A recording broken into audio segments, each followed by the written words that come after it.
भाग पहिला. त्या पहिल्या पावसातील सुरुवात. अवनीला सकाळपासूनच काहीतरी वेगळं वाटत होतं. मनात एक हलका गोंधळ, एक हलकी धडधड, जणू आज काहीतरी मोठं घडणार आहे असं ती स्वतःलाही न सांगता सांगत होती. पावसाळा नुकताच सुरू झाला होता आणि मातीचा सुगंध संपूर्ण शहरात पसरला होता आणि पावसाचा पहिला थेंब जरी आकाशातून खाली येत नव्हता तरी ढगांनी आकाश काळपट केलं होतं. अवनीच्या दीर्घ दोऱ्यासारखं केसांना वारा हळूच हलवत होता आणि कॉलेजच्या व्हरांड्यात उभं राहून तिने आकाशाकडे पाहिलं. त्या एका क्षणात तिला थोडं आयुष्य सुंदर वाटलं. चहाच्या टपरीचा वास, रस्त्यावरून जाणाऱ्या गाड्यांचा आवाज आणि मित्रमैत्रिणींच्या गप्पांचा ढग, सगळं काही आज एका वेगळ्या रंगात दिसत होतं. तिने बॅग खांद्यावर टाकली आणि वर्गाकडे जाताना ती अनाहूतपणे त्या एका ओळखीच्या चेहऱ्याकडे नजर वळवली. आर्यन त्या बाकावर शांत बसलेला होता. एक हात पॅनवर, दुसरा हात गालाला लावलेला होता आणि डोळे खिडकी बाहेरच्या काळ्या ढगाकडे खिळलेले होते. अवनीला त्याच्याकडे पाहतानाच नेहमीच काहीतरी मनात धडपड व्हायची. का ते तिला ठाऊक नव्हतं, पण आर्यनमध्ये काहीतरी असं होतं जे तिचं लक्ष आपोआपच खेचायचं. आर्यन साधा मुलगा नव्हता. शांत, गूढ, कमी बोलणारा, पण जेव्हा बोलायचा तेव्हा समोरचा पूर्ण थांबून ऐकत राहावा असं वाटायचं. त्याचा आवाज जणू एखाद्या पावसासारखा, हलका, शांत, पण मनाला भिजवणारा होता. अवनी वर्गात बसली, पण अवनीचं लक्ष शिक्षकांपेक्षा खिडकीतून दिसणाऱ्या आर्यनवर जास्त होतं. पाऊस पडेल का? आज पुन्हा भेट होईल का? कालच पहिल्यांदा दोघांनी एकत्र चहा घेतला होता आणि आजपासून त्या छोट्या क्षणाने तिच्या मनावर छाप सोडली होती. वर्ग सुटल्यावर ती जिने उतरून बाहेर आली आणि नेहमीप्रमाणे मित्रांसोबत हसत खेळत जाईल असं वाटत होतं. पण अचानक मोठा पाऊस सुरू झाला. जोरदार, एकदम अवेळी. अवनी धावत, घाबरत रस्त्याच्या कडेला आली, पण छत्री नव्हती. हवा इतकी थंड झाली होती की पावसाचे थेंब अंगावर पडताच तिच्या श्वासात थोडी कंपकंपी जाणवली. तिने डोळे मिटले आणि एका सावलीने तिच्यावर मोठी काळी छत्री धरली. तिने हळूच डोके उघडले. आर्यन, भिजायचं होतं का? त्याने हलक्या हसत विचारलं. अवनीने अडखळत उत्तर दिलं, नाही. म्हणजे छत्री नव्हती, तो म्हणाला. माहितीये, म्हणूनच आलो.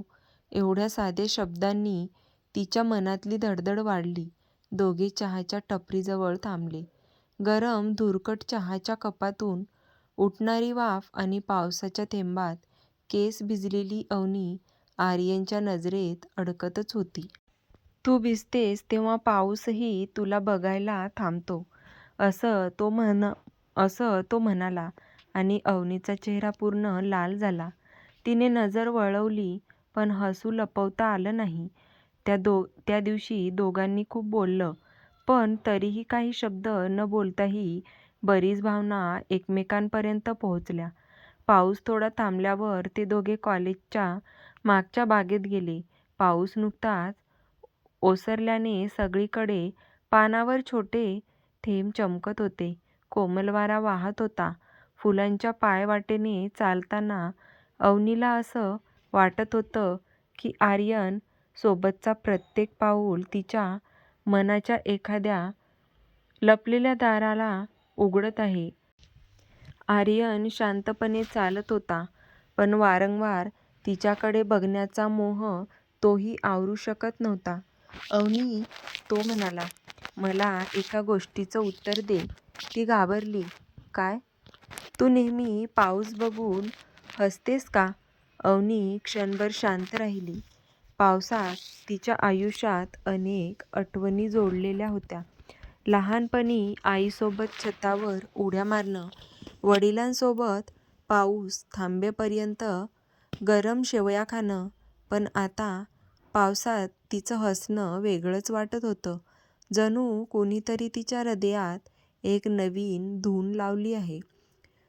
तिने हलकेच म्हणाली, "मला पाऊस खूप आवडतो. असं वाटतं जणू पावसात माझ्या सगळ्या चिंता विरघळून जातात." आर्यन तिच्या उत्तरात हरवून ऐकत होता.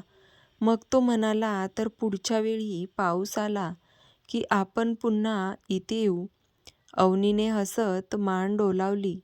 नंतर दोघे कॅम्पसच्या मागच्या शांत जागी बसले.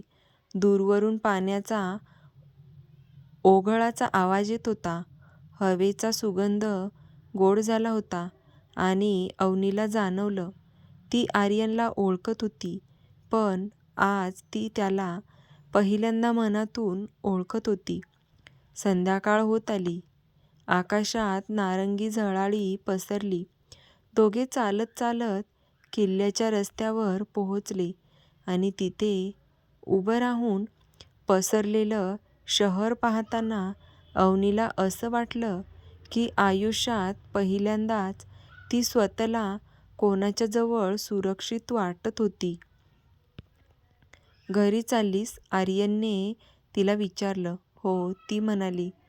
पण मनात मात्र ती अजून काही क्षण इथेच थांबू इच्छित होती.